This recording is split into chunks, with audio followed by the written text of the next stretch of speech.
No vidíš, krásne, máš to. Čo si mi dal nejaký high five?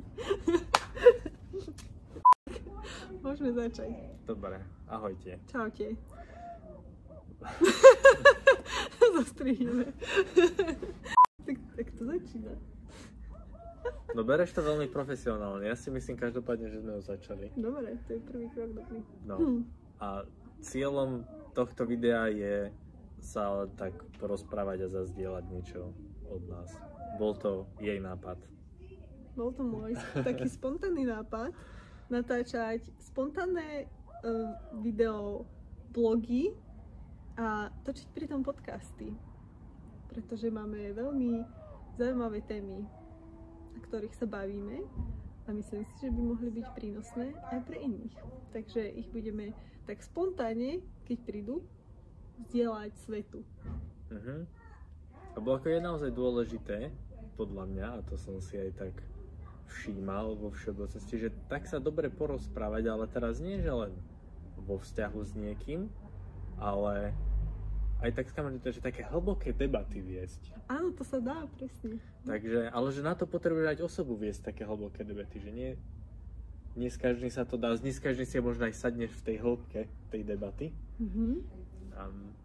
A nám sa dá, že máme niekedy také dobré debaty, také správne hlboké. Také, čo by aj iných vedeli posunúť a inšpirovať. No, tak. No A teda, že o čom máme tie debaty? Asi o všetkom. A podľa mňa nie len, že inšpirovať, ale čo by aj mňa potom zaujímalo, že či sa aj iní bavia o takých veciach, ako sa my bavíme. To by aj mňa zaujímalo. No, tak podľa mňa toto je taký dobrý. Tak dajte nám vedieť do komentára. Či ako sa to robí? No, tak nejako. Tak. No ale tému akože zo života nejakú, že nemáme to nejako pripravené. Asi časom možno niečo, keď bude viacero tém, tak keď to rozbehneme organizovať, ale že skôr, že keď máme nejakú takú diskusiu, o ktorej sme sa rozprávali, ja neviem, to môže byť, že sme počúvali podcast nejaký a potom sme sa o tom porozprávali, alebo to môže byť aj nejaká taká rozvojová otázka, o ktorej sme sa porozprávali. Takých je dosť. A väčšinou sú to také témy, že vzťahy, možno nejaká by som povedala, že spiritualita ide lietadlo.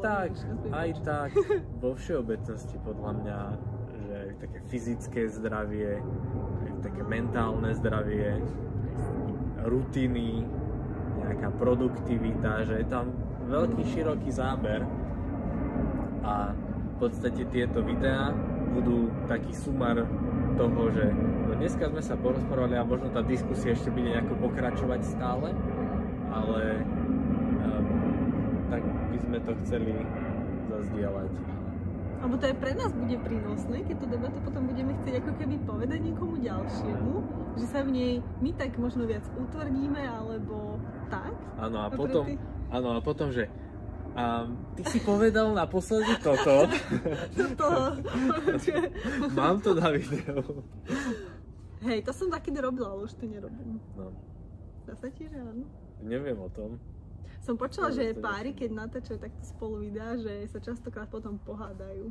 Tak, o tom mám domeť. Tak. No. Takže to je cieľom týchto videí a ak sa vám to páči, tak sledujte, a keď nie, tak nesledujte. Nesledujte. A podľa mňa, keď sa to niekomu nepáči, tak sa nedostáva ani sem. Ale dobre, keď to sa mi to páči. Čaute. A počkať! Ešte jeden záber naspäť. Bude sa to volať. Vieš, ako ja som to vymyslel? Ja som na tým vôbec nerozmýšľal. Spolubytie. To je veľmi dobrý, áno. Myslím si, že to je veľmi chytrý názov. Dobre, toto už pôjde po titulkách.